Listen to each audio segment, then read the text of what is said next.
Yeah, it is nice to get a chance to come here, and actually, when you really, listen to, the part of George's conversation, and you have to get excited about this region. It's been a long time coming, and we'll go through some stuff. Maybe you see what's been happening in Timmins, or even what's been happening with these mines over the years. Everybody's kind of willing to close up and move away, where in fact we're in one of the best geological regions in the world. I mean, Timmins Porcupine Gold Camp, one of the largest, basically elephant gold deposit, and you can see by some of the stuff we put out, there's still a significant amount of gold left in the ground here to be mined. But you're also in a region where the Kidd Creek deposit, one of the largest base metal deposits in the world. You go 285 kilometers to the south of us, you got Sudbury. So and I don't mean to take away from people's talk about the Ring of Fire, but there's a lot of fire going on right here. I don't know if it's a ring, but multiple rings here. So.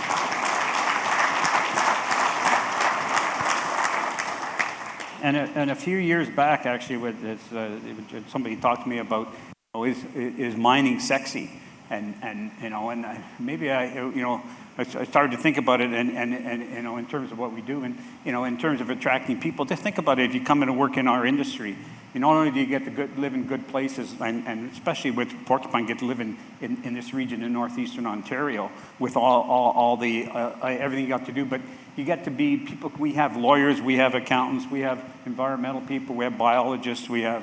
Yeah, you can drive a truck, and you can run a drill, and you can be a mechanic, you can be a millwright, you can do a lot of really, really good things. So it's a very sexy industry, and there's a lot of really exciting things to do in our industry. And I'll go through in terms of what we've been able to, or what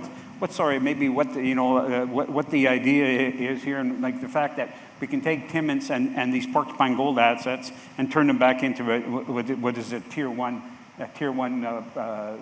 recognized in the world. And what is tier one? Well, tier one is at least 500,000 ounces a year for 10 years at the lower half of the cost base. I think we can even do better than that, and we even have aspirations for much larger than that. But we do have forward-looking statements. We do we do have shareholders, and we have people that buy stock, and so you have to look. And I am giving you ideas and thoughts and things of what you want to do and what the vision might be. But I talked to some people, and maybe in terms of Porcupine, and I talked to maybe people didn't really understand. These have been in large companies for a long time, and the assets have been sort of consolidated, so nobody really knows what you have here. But we, in a nutshell, and if you just look at just the beginning of what we picked up, besides this huge land package with a lot of exploration, but I was talking to, I was able to get Eric Callio to come back and get him excited again, his third time out of retirement. But in terms of the ability to discover new resources, and imagine discovering new resources in a 100-year-old gold mining camp. But we have that. But on top of that, though, we have two producing mines. We have a central mill facility at the Dome, and we have a new mine being developed in terms of Pamour. So we did come up with a technical report, gave us a base study of producing 285,000 ounces of gold over the next 10 years, over the next 10 years. But that's just the base of what we plan to do. Maybe just a couple of things here on the community, and in terms of everybody talks about mining around the world, and everybody talks about how mines aren't bad, or there's talk about trying to accelerate development of mines. Well, if it takes 10 or 20 years to get mines permitted and get it moved forward, I mean, if we can just do it in 5 to 10 years, isn't that like accelerating? It's not like nobody wants to do nothing wrong. It's just that we need to be able to get things done in a more progressive fashion. But if you look at what the Porcupine assets have done, and if just look at last year, and this under Newmont, but there was $355 million of spending here, 1,400 employees working, and in terms of local procurement, over $280 million right into northeastern Ontario. Significant contribution in terms of First Nations partnerships, and a significant investment in the community. Actually, I'll show you some stuff a little later on our technical report going forward that gives you a sense of even a sense of how much contribution this can bring into the region. But maybe I got this slide here. We want to acknowledge we do have our First Nation partnerships, and we're really proud to be able to work with the group. And, we talked about in terms of what's in Porcupine itself, and Matachewan, Matagami, Apatibi, they changed the name of Anishinaabeg. I hope I pronounced that correctly, right? And Flying Post, as well as over at Borden Mine, which is out by Chapleau, Michipicoten, Chapleau, Ojibwe, and Bunchuk House, and the Chapleau Cree. So we have a solid base. We working with the communities. We have a lot of respect and acknowledgement in terms of what we've done, and we look forward to continued another 50 or 100 years of a partnership, and maybe a new more open partnership that we can work forward and can create in the end create prosperity and wellness for people for a much longer time. And I mentioned about our goal really is to reestablish the Porcupine operations as a top tier asset.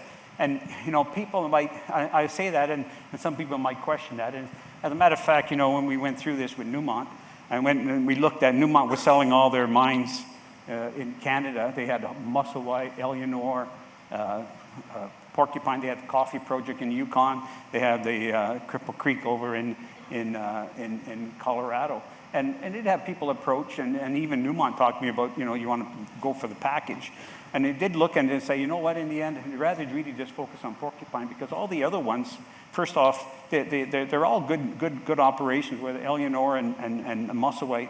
If you're successful there, you probably have a 200 to 250 to 300,000 ounce a year mine for 20 years, right? At those, but in Porcupine, we take this from a 285,000 ounce a year mine to potentially a 500,000 to 1 million ounce a year mine for 50 years, and that's sort of what the difference is, right?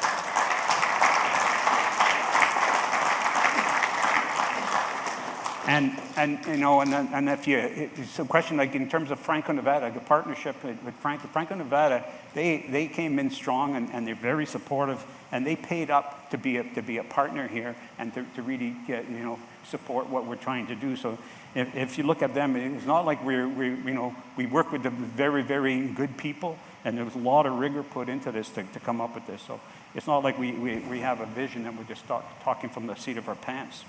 Anyway, just as, again, besides that, I talk about the, the exploration upside, which is here. We have Dome.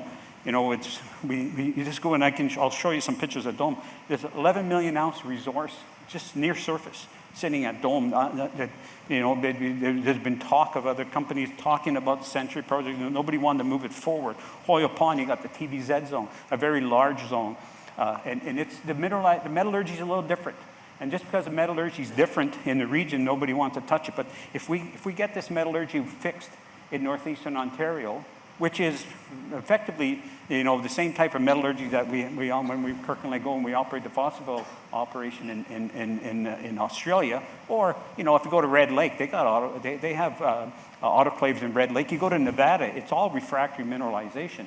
Why in northeastern Ontario we ignore all this mineralization is beyond me, but there's a significant opportunity there as well, and I can do a lot of arm waving. There's Hollinger McIntyre, and I know we're sitting here on one of the largest gold deposits in the world, and there's a significant amount of ounces sitting right below our feet here. At some point in time, you have to look at it and say there's a lot more life in Timmins, and you got Paymaster, and you got, we don't have it on here, but you have this whole honor Delmite. All these things have been, everybody stopped exploring here in the 60s and 70s. Nobody's really looked at these things over the last while. This is on the technical report, and this is the base case of what we presented using what we had from Newmont. I guess the upside here, and we talk about investing in exploration, the upside here is we expect to extend mine life at Borden and Hoyle Pond. We expect to add production from other zones coming up, and they just mentioned like TVZ and Dome and some other aspects to really help in terms of not only and growing production. And by the way, in a technical report we filed for here, it says that we're going to pay to the provincial, federal, and municipal taxes over this period of time, over $3.4 billion US. So, you know, do we need mining? Yes. I mean, this is over $150 million a year, not including payroll taxes and prosperity, not including all the goods and services, not including anything else that goes on, that other wealth that gets back into the community to help support things that we need for infrastructure and things that we know that George talks about in terms of roads and ports and rail lines and better transportation systems and better hospitals that people need in Northern Ontario in order to attract people. So, you know, do we need this? Yes, I think it's really good. Anyway, I'm just, you know, I have to always sometimes slow myself down because I can get pretty excited about what the opportunity here in terms of what we have. But, you know, in terms of what we're going to do in terms of investing in the operations, we talked about investing in Hoyle Pond, Borden, and Pamour to increase production. And, you know, part of that's with drilling, part of that with investment in infrastructure. We talk about investing in Hoyle Pond and the Dome, the TVZ zone and Dome, in terms of bringing in some new mines and what can happen there. Imagine we have the opportunity to build 2 new mines in Timmins. Well, we're building Pamour right now. We're going to build 2 more new mines in Timmins, gold mines in Timmins, in the next 3 to 4 years. That'd be significant world-class gold mines in a camp that somebody thought was all mined out. And then, you know, with the exploration activities and investment in exploration, we think that we can grow a lot of value here. And, you know, on the exploration side, you know, if I go back to when we started Lakeshore, we spent over $50 million a year for 5 years with Lakeshore. Back in 2008, 9, 10, 11, 12, we found 7 million-ounce gold deposits in Timmins. So, and we were just on the outskirts of the camp. Imagine now we're inside. We've got the opportunity now to be right in the middle of the camp now, and imagine where we can find if we put the money to work in terms of at all these sites. So. This is just, you know, quickly a picture of Hoyle Pond. I can, you know, that's what Hoyle Pond looks like on surface. Just give you a sense on, you know, here's Hoyle Pond underground where, you know, there's the purple is the TVZ zone. You can see the other targets that are sitting in here that are for an exploration potential. A lot of significant areas, and some of it you just have to decide we're going to mine narrower, bring back more conventional mining methods. We can increase production. You can see some other new zones that, you know, targets that can be opened up. But, you know, this slide here tells you a lot. So this here is the traditional Hoyle Pond mine. This is what was the 1060. Look at that. They got to the bottom of it, ran out of ore, drilled a few holes, and everybody just walked away, and nobody looked deeper here. All this stuff here, nobody been drilled. There's a lot of drill intercepts. Nobody went after it. There's significant potential here at Hoyle Pond as you go this way. You know, it's easy to follow the main structure down at depth. Imagine if we start drilling over here. This is over at Borden. Borden's actually a fairly new mine. It really only started development in 2014, 15. Really brought in production 2019. It's in its own greenstone belt. You have a large land package here. Probably only 10% of it has been explored. And you know, there's significant drill targets at Borden, significant extension potential here, and even if you lower the cutoff grade, because we get the cost down, you're going to add a lot more ounces right within the existing workings. And then you have the Pamour pit. You know, I got a slide here of the Pamour pit, but you know, I apologize. It's not very active. I know the guys are working a lot harder than what's shown in this picture, so I won't show it too much. But this is where the Pamour pit sits. And right now, it's going to run sort of along this area here. There's a rail line that runs here, and you know, and there's potential that to be extended as you can go to the west. You know, so here, sorry, I'll go do it again. This is the Pamour pit rail line. There's potential that it can go all the way over here, double the size of the time of the pit. But that's not really the exciting part. I'll show you some of the other things about Pamour that, as we get to look at what it is from underground, and maybe this slide doesn't show everything, but this is Pamour. If I go right over here, this is the Hallnor mine, which was the highest grade gold mine in Timmins, went down 5,000 feet. The Hoyle Pond mine's in the off section, sitting about right here. One of the highest grade gold mines in Timmins, down 1,700 meters. No drilling, right? No drilling, right? So what's the potential there? You got mining companies. We're not scared to mine underground. We're also not scared to mine open pits, right? So you can do things. And then, we have the processing facilities. We have the Dome mine and the central mill. But look at, this is Dome. The green here is showing the current mined out areas. These are drill intercepts, right? And I recognize this mine close at a different stage. We talk about 11 million ounce resource at Dome here. Sorry, this is a potential new open pit here. I'll try to turn this off. And if you see that this is this 11 million ounce. Sorry. This is this 11 million ounce pit here, but look what else is here, right? So there's still a lot of life in Timmins. I can say for gold mining, still a lot of things to do. You just got to want to do the work and look a little bit harder. Maybe a lot of the easy stuff's gone from the past, but we're sitting at, as George talked about, not $3,500 gold, $4,500 to $5,000 gold. We're in the right environment where we can explore, we can develop, and we can set things up to create a lot of prosperity in Timmins. And part of us, in order to be able to continue to operate in Timmins, I mean, we recognize that we live here too. We're from here too. This is as much our home as everybody else's, and from a sustainability and stewardship, it's important in terms of what we do, in terms of how we operate the mines, and how we do progressive rehabilitation, how we look after the land that's around us. And we do have a significant closure liabilities and obligations that came with these sites. We're not going to wait till for 50 more years to start working on cleaning up some of these things. We intend to do progressive rehabilitation as we go.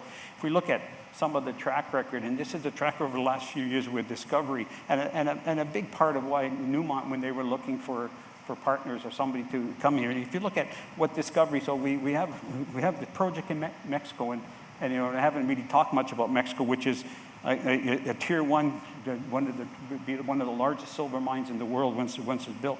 But if you look at the distinctions that we've received over the last 2 and 3 years in Mexico, I mean, we're the only mining company in all of Mexico to receive this award. We've received these awards year after year. Great place to work. So we know how to do stuff. We have a track record in the past, not only when we worked in previous company, but even we brought it over, and you can see it's continued on with Discovery. And it doesn't matter if I work in Timmins, it doesn't matter if I work in Kirkland Lake, it doesn't matter if we work in Fosterville in Australia, or in Northern Ontario, Australia, or in Mexico. We have the same high standards of how we want to deal with people, how we deal with land, how we deal with local communities, how we deal with our, the traditional peoples, if you're talking about in Australia, or the indigenous communities in Canada. We have a high sense of respect, because in the end, what the difference with mining companies is we're here for a long time. We're here. We're permanent. We're setting down roots. We plan to be here 50 or 100 years. We plan to see communities grow, and we plan to be there. And it's all things we have to do to make sure that we can prosper. We're not here for 2 or 3 years to make a name for ourselves and then move on someplace else. Yeah, we can see what happens in living in. It's nice. Sometimes some people might think it's nice to live in Toronto, or nice to live in all California, or all the parts of the world. I can tell you, my wife and I, we've been all over the world. Time again, you sit to say, can we want to move here? Can we do this? And say time again, we say, what's wrong with where we're from, right? And there's nothing wrong with Timmins. So, there's a great opportunity to do a lot of good things. We do have a lot of ambition, right? And in terms of what we're trying to grow. So, maybe I'll leave it at that, and I'll let somebody ask some questions. Sorry about that.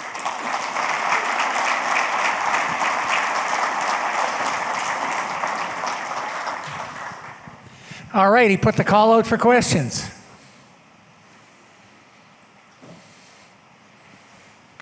Here we go.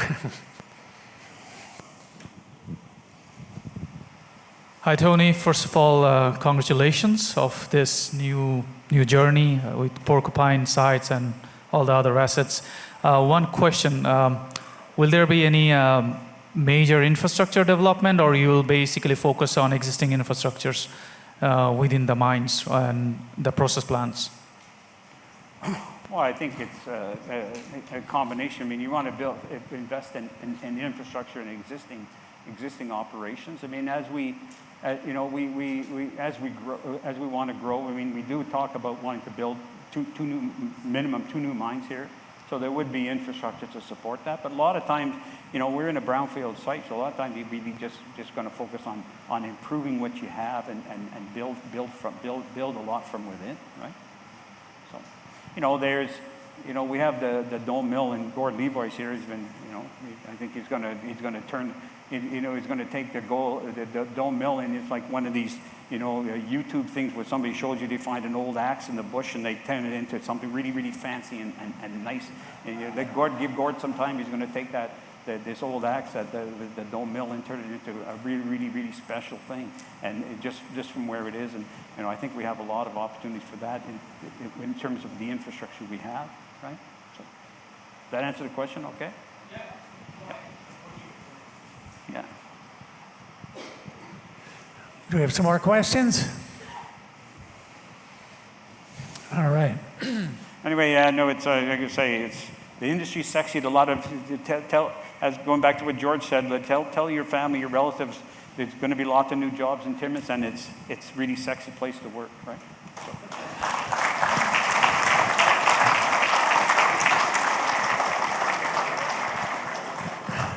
Well, thank you very much, Tony. I think it's safe to say the community let a huge sigh of relief out when your team came in and took over that site.